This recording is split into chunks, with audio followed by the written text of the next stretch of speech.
Are you playing on the computer again? Even though you're relying on your husband's support, you're worthless. My mother-in-law doesn't understand that I work, no matter how much I try to explain it to her. And now she finally said this. My daughter is coming back for childbirth, so get out! This person doesn't seem to know who pays the $2,500 rent. I've had enough, so I decided to leave the house. The movers efficiently transported my belongings. Hey, what exactly are you doing? What's wrong with me selling my own things? My name is Katie. I'm a 34-year-old graphic designer. It has been 2 years since I married my husband, Cole. We were originally colleagues at the same company, and our relationship gradually grew closer after he approached me during a company drinking party. I like you, Katie. Huh? So I want you to see me as someone who's into you romantically from now on. If someone suddenly says something like that, even if I didn't like it, I would still become aware of it. After that, he started inviting me out on dates frequently. As he put in a lot of effort to pursue me, I gradually began to open my heart.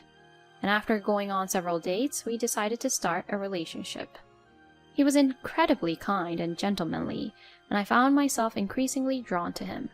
We continued to date smoothly, and after about 1.5 years of being together, he proposed to me. To me, Kate, you are an irreplaceable presence.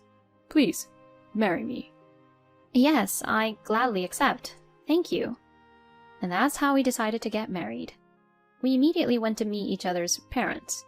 My parents liked his sincerity and quickly gave their approval for our marriage. Katie, you can be a bit strong-willed, so I'm relieved you found a good person. Hey, Mom, that's a bit harsh. Well, well, Katie. You're the strongest one in this household, you know? Dad, please stop teasing me. Ha ha ha ha. It was great that the marriage introductions went smoothly in such a friendly atmosphere. Afterward, he and I went to visit his parents' house as well. Thank you for coming. Please come in. Make yourself comfortable and come on in. His parents welcomed me with smiles. I'm surprised to see such a cute bride coming for Cole. Oh no, I'm not that cute really. Well, it's a workplace romance, huh? Who made the first move? Of course, it was me. Oh. Hey, what's with that? He blushed with embarrassment as his parents teased him. The marriage introduction with his parents went smoothly and in a friendly atmosphere. His parents seemed kind, and it seemed like we could have a happy married life. After that, we also had a meeting with both families. That was when I met his younger sister for the first time. His sister seemed a bit lively, or rather, youthful. But in terms of age, she was actually 3 years younger than me, so at that time she was already 29 years old. I was surprised when I heard that you were getting married, Cole. But I'm getting married soon too, so it's a joyous occasion, right? Oh, really? Oh yes, our daughter actually has her wedding planned for this year too. That's truly wonderful. I feel so full of happiness already. Hearing that Cole's sister was also getting married made us incredibly happy. Afterward, Cole and I had our wedding ceremony. Our colleagues at work didn't know that we were dating, so they were all quite surprised, but they congratulated us. Many of our friends and relatives attended, making it a lovely wedding ceremony. Afterward, we went on our honeymoon and started living together upon our return. Our newlywed life was incredibly enjoyable, and every day felt like a blessing. I decided to resign from my job after getting married. However, it didn't mean I became a full-time housewife. In fact, I had been working as a graphic designer. I decided to go freelance when we got married. That way I could earn an income while taking care of household matters.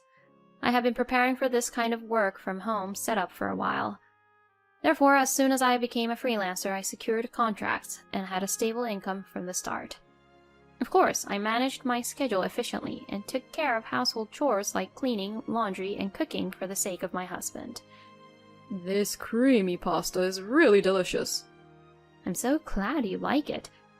Make it again, okay? Sure, of course. I'll make it. My husband always compliments and enjoys the meals I cook.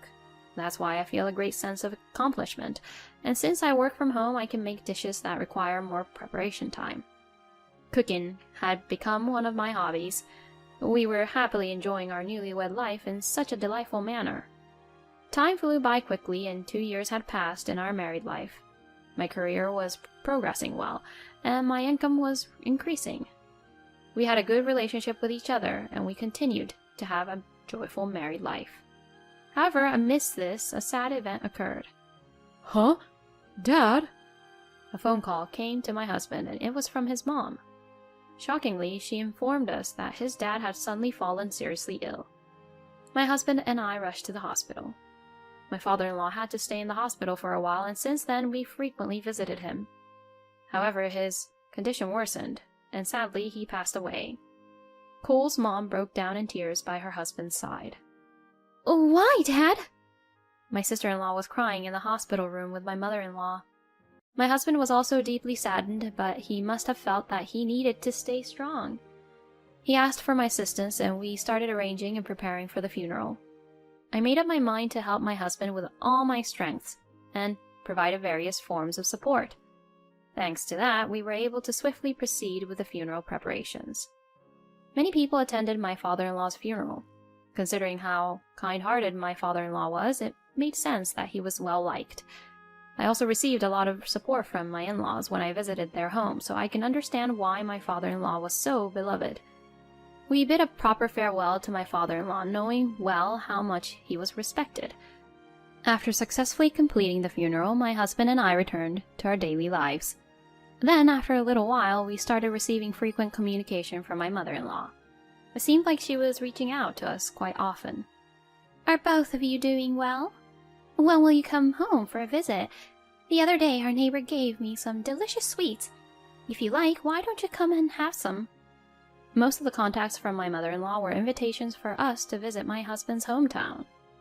Both my husband and I thought that she must be feeling very lonely. Since my father-in-law passed away, she's living alone without us or my sister-in-law. It must be lonely for her. My sister-in-law lives a bit far from home due to her husband's job relocation. It takes a 23-hour drive to get there, so it's not easy for her to visit frequently. On the other hand, it's only about a 30-minute drive from our house to my in-laws' place. That's why my mother-in-law probably wants us to come and visit her. Therefore, we made an effort to go to my in-laws' place on our days off, whenever possible. Each time, my mother-in-law seemed delighted, and we felt relieved. However, my mother-in-law started contacting us repeatedly, expressing her desire for us to visit. Observing her behavior, one day my husband made a suggestion to me. How about living together with Mom? Huh? Living together? Yeah, I mean, Mom must feel lonely on her own, and it's also a concern if something happens while she's alone. If we live together, we won't have to go back and forth all the time to check on her, right? I see. I thought that could be an option. Certainly, it's a bit inconvenient to go through the trouble of preparing and visiting my in-laws' place on our days off, but I wonder if living together will work out. My mother-in-law is a kind person, but there's no guarantee that there won't be any issues between daughter-in-law and mother-in-law. I was really troubled. If living at my parents' house doesn't work out, we could rent a new place and set up a working room for you. Our family home is old and there aren't many rooms. How about renting an apartment where you, Katie, can work comfortably? My husband made such a suggestion. I thought it was a good idea. Indeed, living together at my in-laws' place would be a bit inconvenient, and I had that feeling. If we move to a place with more rooms, everyone's privacy can be preserved. I was convinced by my husband and decided to live with my mother-in-law. When my husband proposed it to my mother-in-law, she immediately agreed. And my mother-in-law sold the family home and moved with us to a new residence. Wow, it's such a spacious and beautiful place. I never thought we could live in a place like this. The apartment we moved into has a slightly higher rent of $2,500, but everyone gets their own room, and there's a separate bedroom for us as a couple.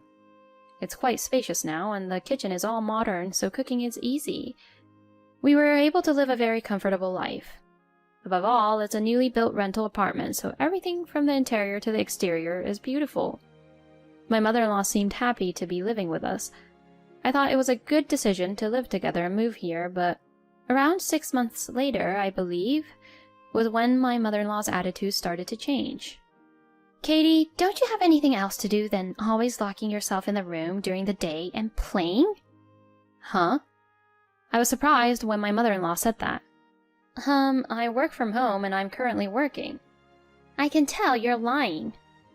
I had previously mentioned to my mother-in-law that I work from home, and my husband should have explained it to her as well. I was confused because she said something like that. As a daughter-in-law, your job is to take care of the household meticulously and support your husband. Just because you're good at cooking, don't think you can get away with it.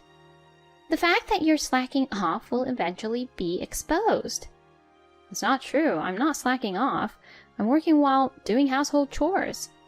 A normal job is something you go to the office for. Don't make up excuses.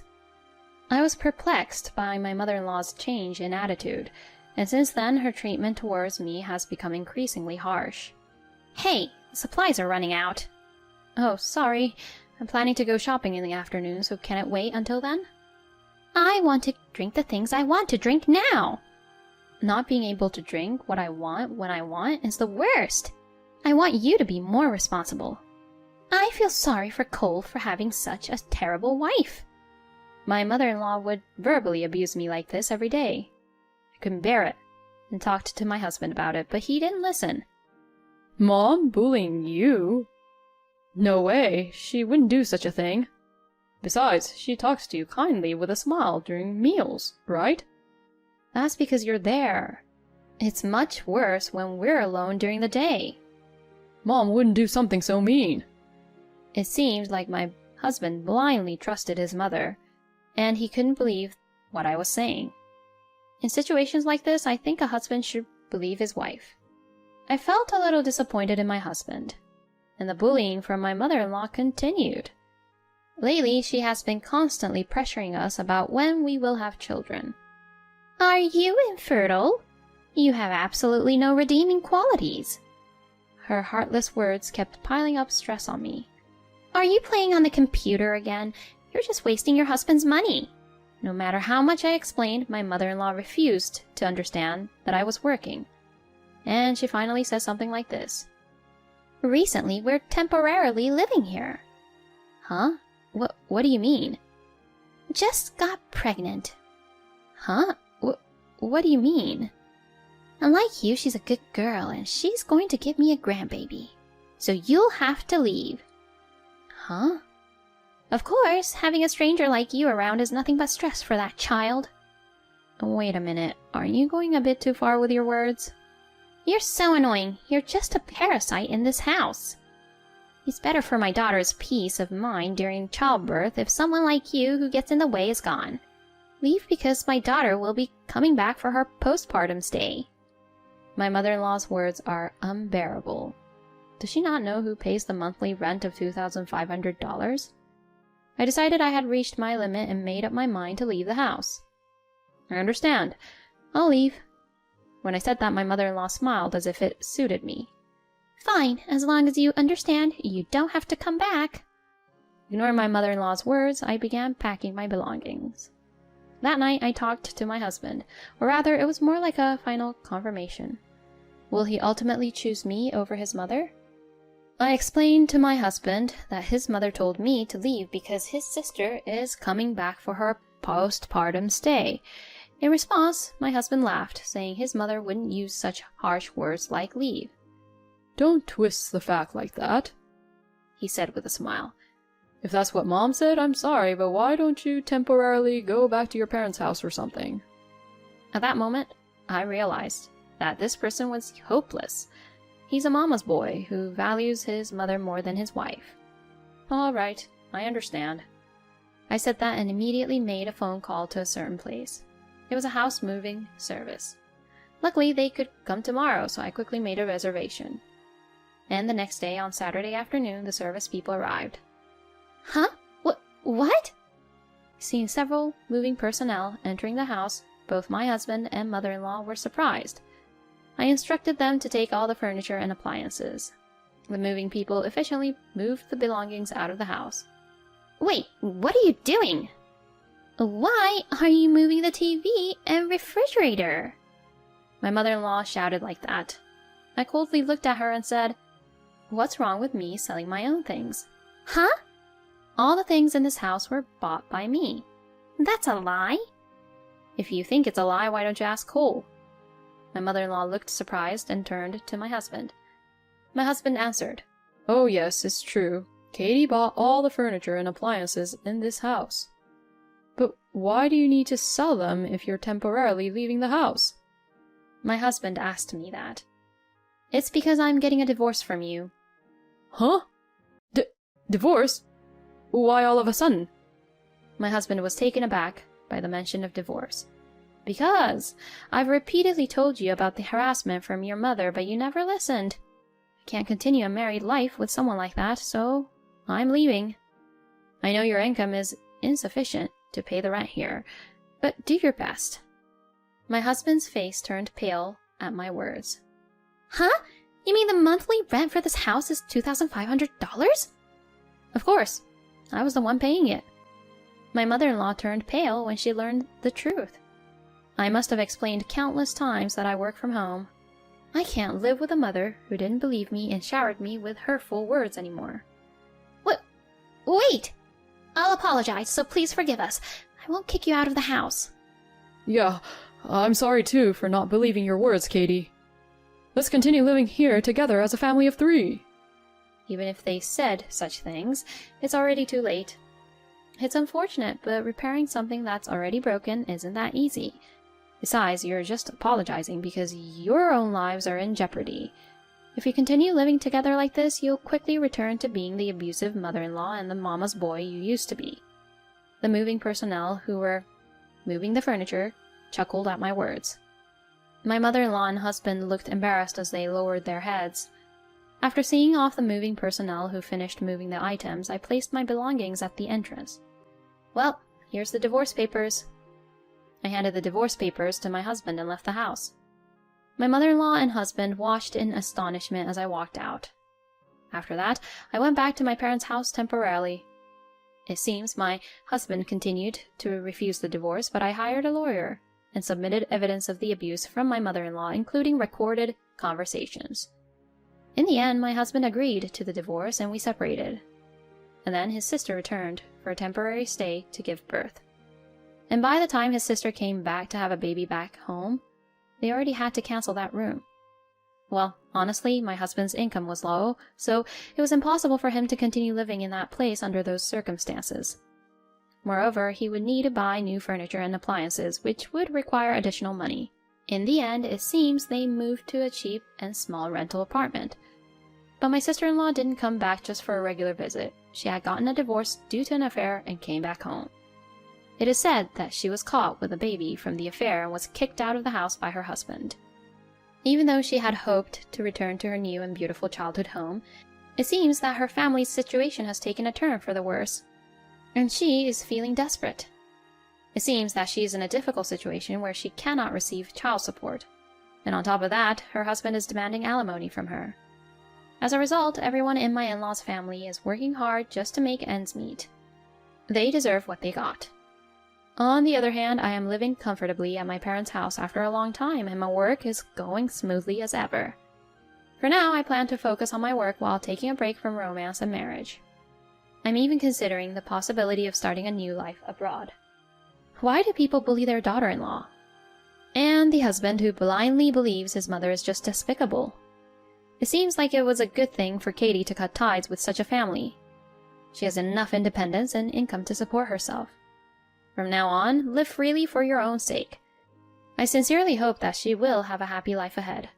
Thank you for watching until the end. If you enjoyed it, please consider subscribing to the channel. I look forward to seeing you in the next video.